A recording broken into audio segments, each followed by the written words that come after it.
Hello, everyone. Today we're going to look at the game from 1995 in New York City. Garry Kasparov with the white pieces versus with the black pieces. Both players very much in their primes at the time. The game started off d4, d5, c4, offering the queen's gambit.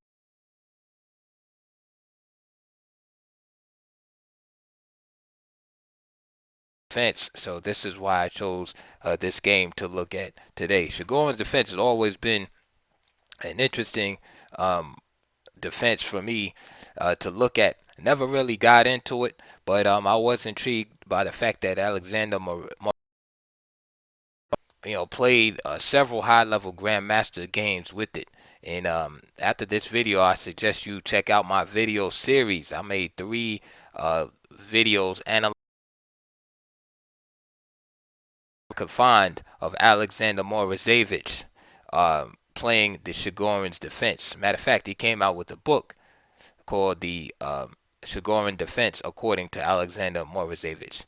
And what I did is I went through every single game, win, loss, or draw in his career, the black pieces. So very interesting.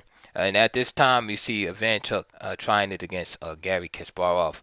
Kasparov plays c takes d5, queen takes d5, e3, and as you can see early on, what you have basically is a contrast in philosophies here.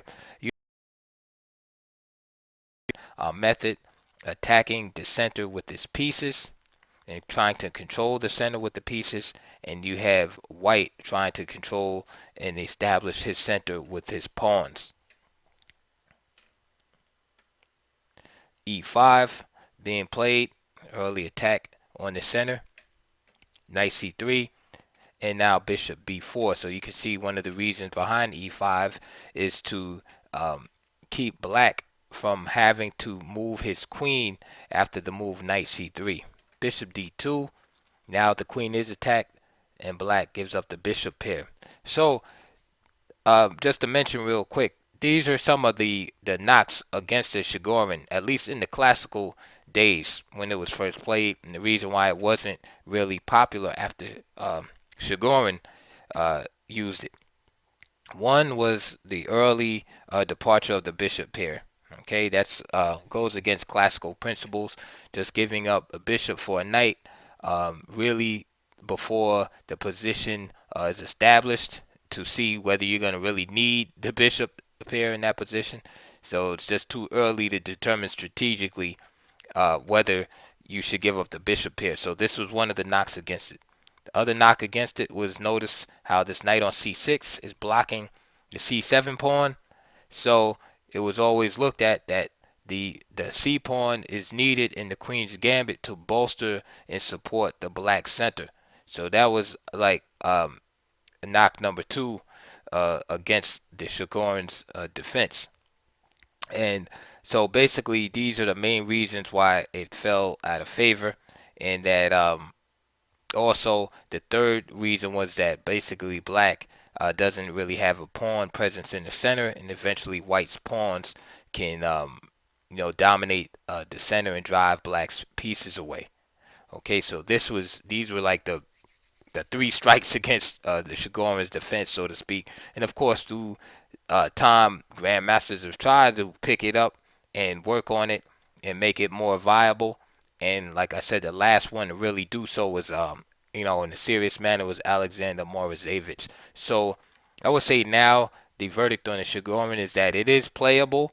It's more of a surprise weapon. I don't know if any GM is right now is playing it regularly, but it's more of a relegated to the sidelines. What are some of the positives of this opening? Well, black does get his pieces out early, so development usually is not a problem. He does get good piece activity and rapid development. So these are like the plus sides of the Chigorin, right? Simple, rapid development. Queen d6 is played. Bishop d3 by Kasparov. Knight f6, f3. castle, knight e2, bishop e6, castles, and rook a d8. And like I said, black basically has what he wants. He has full development, and like I said, one of the benefits of the Chigorin, easy piece play, easy development. Okay, there's no bishop stuck on c8, as you have in, say, like Queen's Gambit declined, the problem bishop, what do you do with the bishop, etc., etc. It's rapid piece development, and especially if you're an attacking player, this is good that you can get your pieces out. So now the issue that black has to deal with here is how to deal with these pawns. Okay, pawns in the center could be very dangerous. I always say this in my other videos. I'm going to say it again. Is in a book Blockade by Aaron Nimzovich, or pamphlet rather. He said there were three main reasons for a pawn advance in the center. One was to create a wedge, and which divides the board in half, as you would see, say, in your King's Indian attack, for instance, the pawn on e5. Okay, effectively cutting the opponent's forces in two. The second is to demobilize opponent's pieces, and you see this in, say, for instance, Alakon's defense, where e4, knight f6, e5 is played, and then the knight is forced to move. So pawn advances, forcing the opponent's pieces away from the center. Okay, and the third reason is to create open lines. Okay, so uh, these reasons are very powerful motivations for the advance of the white pawns in this particular position. So what does black have to do here? Okay, to kind of foil white's plans in the position with the pawns. And if you notice what I was saying, this with those three plans, the one thing that they all have in common is mobility. Okay, the pawns, in order to be effective, have to be mobile. Okay, so this is black's job here in this position. Okay, the pawns are already there. There's four pawns in the middle of the board.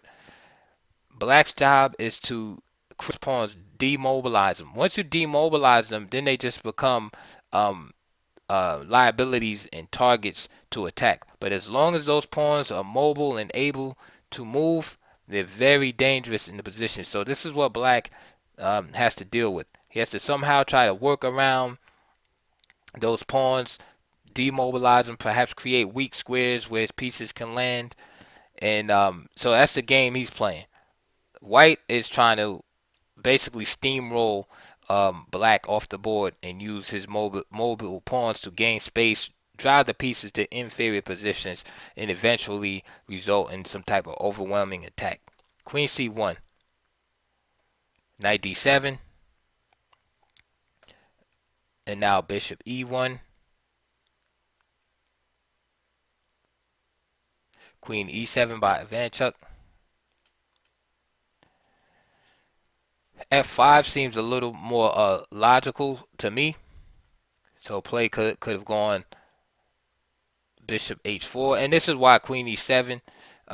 You see queen e7 here. It stops the transfer of the bishop here. So versus f5, black gets it in, bishop h4, but then just simply rook d8, and then perhaps bishop g3, putting some pressure here. Okay, and the game is equal here. After queen e7,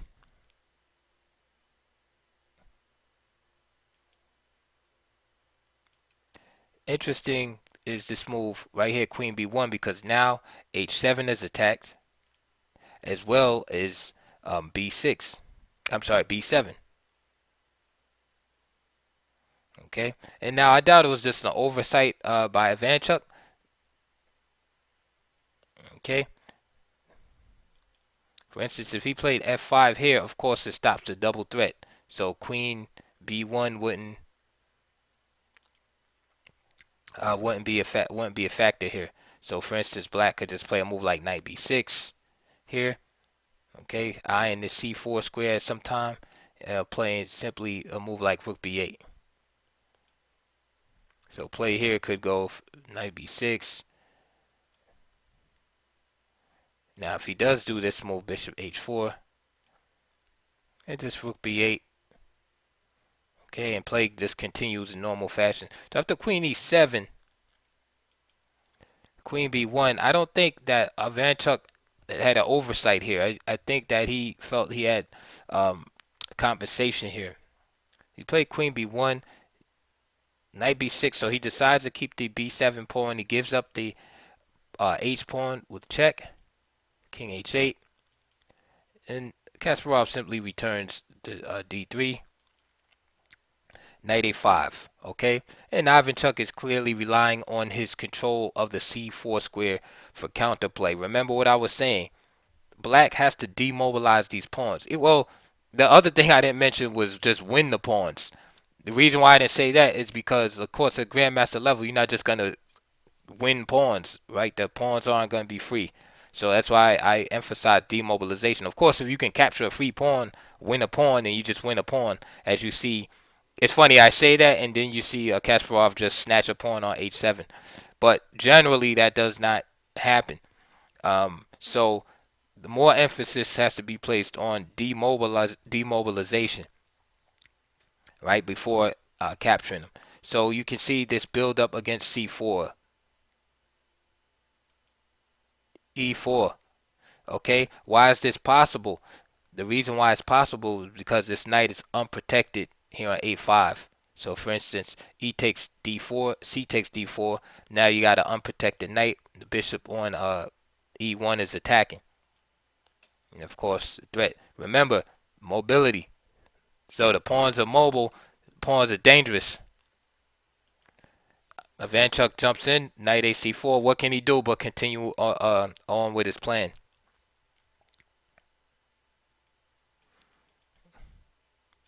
f4. Remember, mobility. He's not.